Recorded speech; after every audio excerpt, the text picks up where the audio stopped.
Shalom, shalom, queridos amigos. Bienvenidos un día más a Israel a Diario. Hoy es martes 10 de septiembre, 7 del mes de Elul. Llevamos 340 días de guerra y todavía hay 101 rehenes israelíes en la Franja de Gaza. Todos seguimos bajo el efecto de las imágenes del impacto directo de un dron en un departamento de una familia en la ciudad de Nahariya, ciudad poblada, que no fue evacuada por las autoridades israelíes. Los medios llenos en estas últimas horas de declaraciones de la gente del norte de Israel entre la decepción y la desesperación. Y nosotros vamos a ver qué nos dicen los diarios, las primeras planas y los diarios de hoy, como así también otros medios, y después actualizamos información.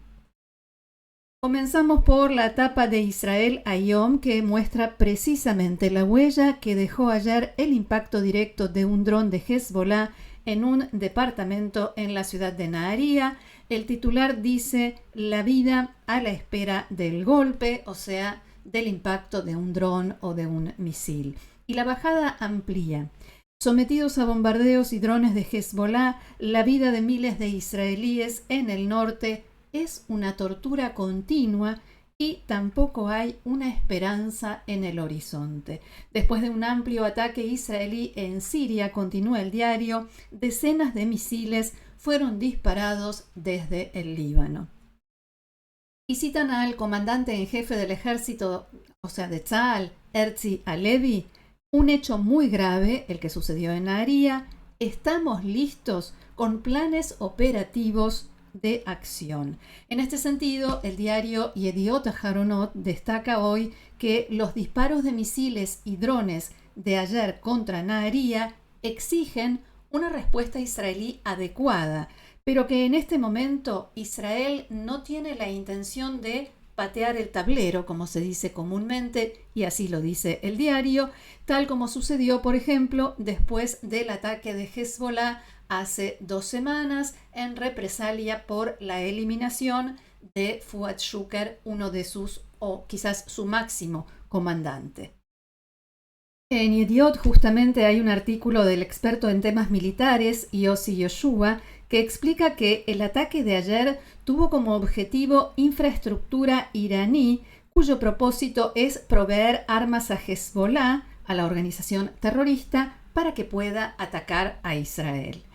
Como decíamos, había una fábrica de misiles de precisión. ¿Y por qué Irán instala este tipo de infraestructura en territorio más cercano a Israel? Para acortar los plazos de entrega, porque en la vía terrestre que va de Irán y pasa por Irak y Siria para llegar al Líbano y a Jordania, como describíamos ampliamente ayer, en esta vía constantemente hay ataques, y hubo en el pasado ataques de Israel que dificultan esta transferencia de armamento, y por eso, para evitar estos ataques, lo que hacen en Irán, y no solamente con el Líbano, sino también con Hamas, es transmitir conocimiento, entrenar a los terroristas, enseñarles cómo armar sus misiles, bombas y demás. Y eso es lo que estaba sucediendo ayer en ese lugar que fue atacado en Siria.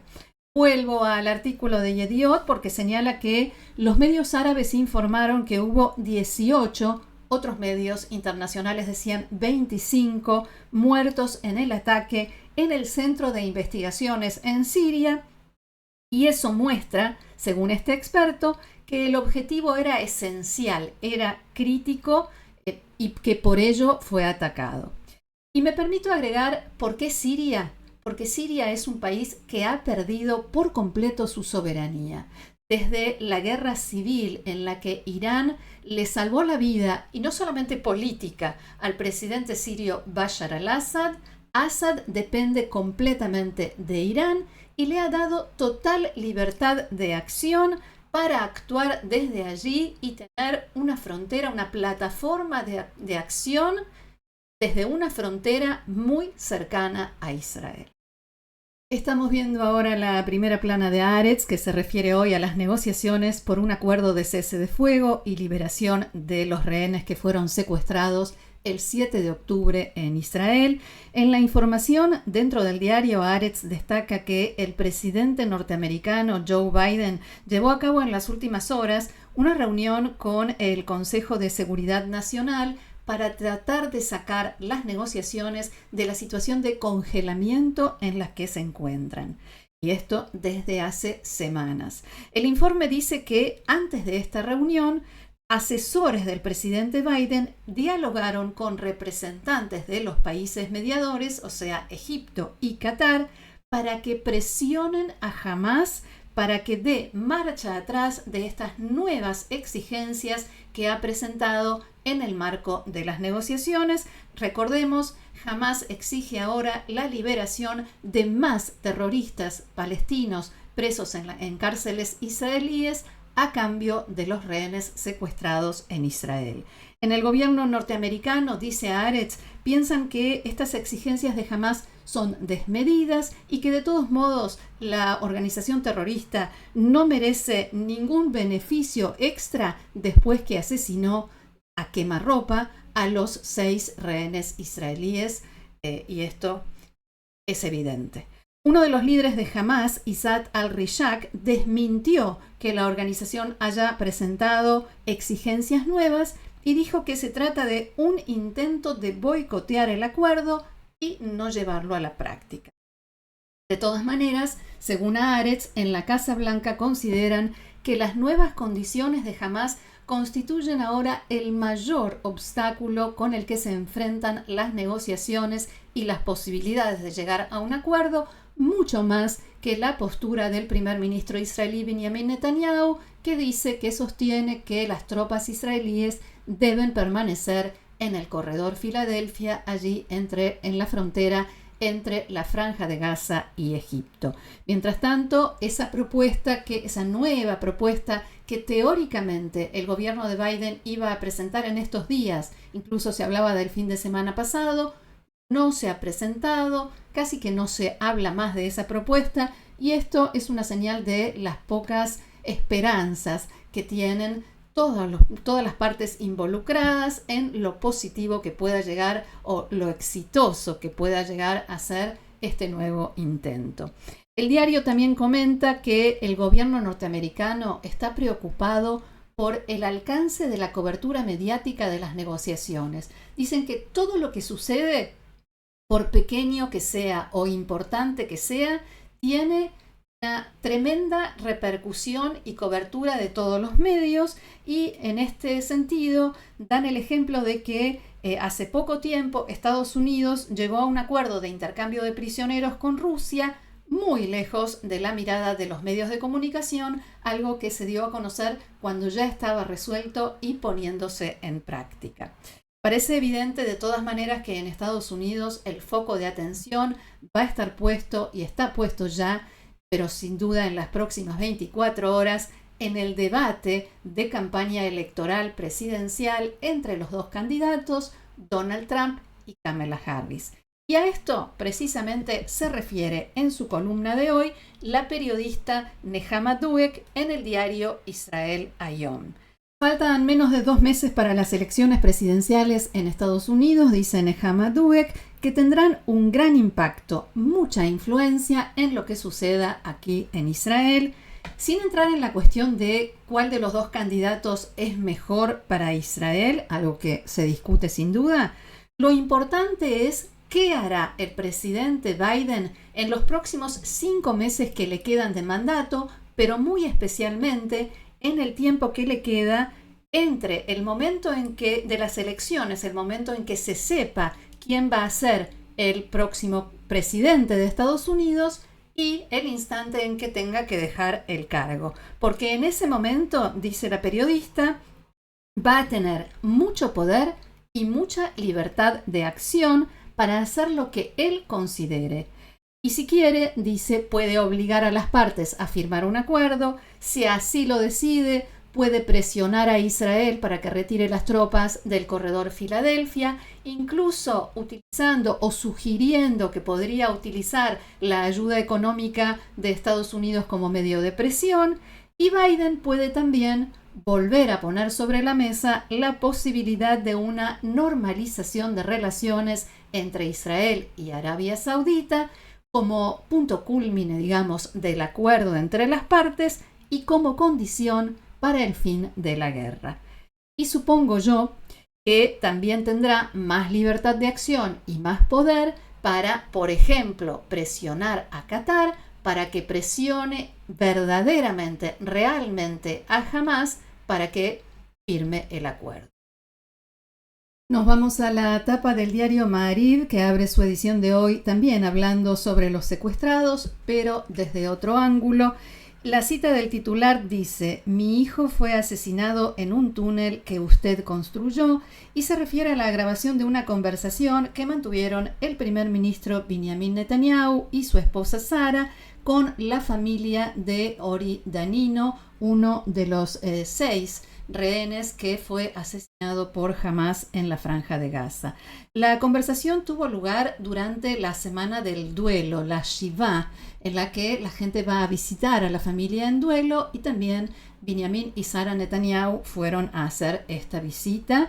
El padre de Ori, el rabino Elhanan Danino, dice el diario en la bajada, le reclamó a Netanyahu: todo sucedió bajo su mandato. En 15 años usted no hizo nada, le dio a Hamás el dinero y el cemento para construir los túneles.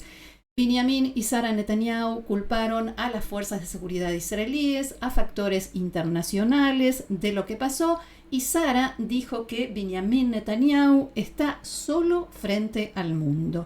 La familia asegura que no fueron ellos quienes grabaron, la familia Danino, quienes grabaron y entregaron la grabación a la prensa, que esta grabación fue difundida en la tarde de ayer por Kan, la radio pública de Israel. Y hay que decir que a lo largo de la historia de Israel, todos los primeros ministros tuvieron la experiencia, tuvieron que pasar por esto de estar frente a familias de caídos o de asesinados en atentados, que les dicen lo que sienten y cómo lo sienten, y a lo largo de la historia esto era una especie de consenso en la sociedad israelí, algo aceptado también por los primeros ministros. En Canal 13 de la televisión israelí comentaban ayer que la familia Danino es una familia judía religiosa, de derecha, que no ha participado en ninguna de las manifestaciones ni reclamos al gobierno, y que seguramente el primer ministro se vio muy sorprendido por lo que pasó ayer en la visita. El rabino Elhanan Danino le pidió a Netanyahu que reflexione dónde están los valores judíos, le dijo, en referencia al principio de la liberación de rehenes, que es básico en el judaísmo. Le pidió que se desentienda de todas las presiones y estupideces, en sus palabras, que deje de lado las encuestas, dejen ya de buscar votos, dejen ya la política mediocre, le dijo. ¿Dónde está Dios para usted? Dejen ya de mirar las encuestas, basta, repetía una y otra vez, la vida humana no tiene precio. Hay que decir que Danino en ningún momento levantó la voz o agredió al primer ministro, le decía Adoni Rosh HaMemshalá, señor primer ministro, pero al mismo tiempo expresaba todo lo que había en su corazón. Sara Netanyahu, la esposa del primer ministro, dijo en un momento: no hay más remedio que dejar las tropas en el corredor Filadelfia, porque es sabido que Hamás tiene planes para sacar por allí a rehenes israelíes y llevarlos a Yemen o a Irán. Y según Radio Galei Tzahal, la radio del ejército, las fuerzas de seguridad israelíes no tienen ninguna información respecto de esta posibilidad. El rabino Elhanan Danino dijo que intentó hablar al corazón del primer ministro, esto en declaraciones ya esta mañana, para que ninguna otra familia tenga que pasar por lo que ellos están viviendo la muerte de un hijo. Más tarde, el primer ministro difundió un video en el que decía que escucha con atención a las familias de los rehenes, a los familiares de los rehenes, y no los juzga. Y otro tema relacionado con el primer ministro, no con los rehenes, pero sí con el primer ministro, del que hablaron todos los medios en las últimas horas, especialmente en la mañana de hoy. Esta madrugada, hora de Israel, se llevó a cabo en Canadá la proyección de la película documental de 2 horas de Bibi Files, o sea, las causas contra el primer ministro Netanyahu por las que está siendo juzgado en este momento. En este documental se muestran fragmentos filmados y grabados de los interrogatorios policiales de Benjamin, Sara y Sara Netanyahu y de su hijo Yair Netanyahu y también de otras personas. En Israel, por el momento, no se vio esta película, no se sabe si en algún momento va a ser posible proyectar esta película aquí, porque está prohibido por ley difundir imágenes o grabaciones de interrogatorios policiales, y esto respecto de cualquier persona, no solamente de un funcionario público o de un primer ministro. Hay quienes dicen que la película no aporta nada nuevo. Por supuesto, hubo espectadores que fueron entrevistados a la salida de la proyección en el Festival de Cine en Toronto. Decía, no aporta nada nuevo, y otros decían que es muy impactante ver toda la compilación de estos testimonios. También relataron que se ve en varios tramos al primer ministro diciendo no sé, no me acuerdo, y que lo enfrentan en cierto momento a testimonios de otras personas y que él reacciona gritando son unos mentirosos, son unos mentirosos. Fuera del teatro donde se hizo la proyección, en Toronto, cientos de personas manifestaron reclamando la libertad de los rehenes israelíes que se encuentran en la Franja de Gaza. Vamos ahora a información que no está en los diarios, información de la mañana de hoy. El cruce Allenby en la frontera con Jordania fue reabierto esta mañana, pero solo para el paso de pasajeros y no a la actividad comercial y transferencia de mercancías. El cruce estuvo cerrado durante 2 días después del atentado en el que un ciudadano jordano disparó y asesinó a 3 israelíes que trabajaban en el lugar. La Autoridad de Aeropuertos de Israel indicó que tomó la medida en base a instrucciones de las autoridades de las fuerzas de seguridad. Continúa la investigación del atentado y en Jordania prometieron a Israel que intensificarán los controles en la frontera común. Los jordanos quieren terminar cuanto antes con la investigación y reabrir por completo el cruce, porque este cierre afecta a la economía del país y por eso piensan no solo mejorar los controles, sino también aumentar la coordinación con Israel en este tema. También en Israel se estudia ahora cómo hacer para controlar de la mejor manera posible los camiones con mercancías que cruzan desde Jordania y llegan a Israel. Y en este sentido, Canal 12 de la televisión israelí informó anoche, citando fuentes no israelíes, que hace 1 mes y medio el servicio de inteligencia de Jordania arrestó a una célula de 4 terroristas, todos jordanos, no de origen palestino y oriundos de una localidad ubicada en las afueras de Amán. En la investigación se descubrió que los terroristas habían fabricado bombas y las autoridades jordanas sospechan que iban a colocar los explosivos dentro de un camión para que después ingrese a través del cruce Allenby en territorio israelí y cometer un atentado dentro de Israel.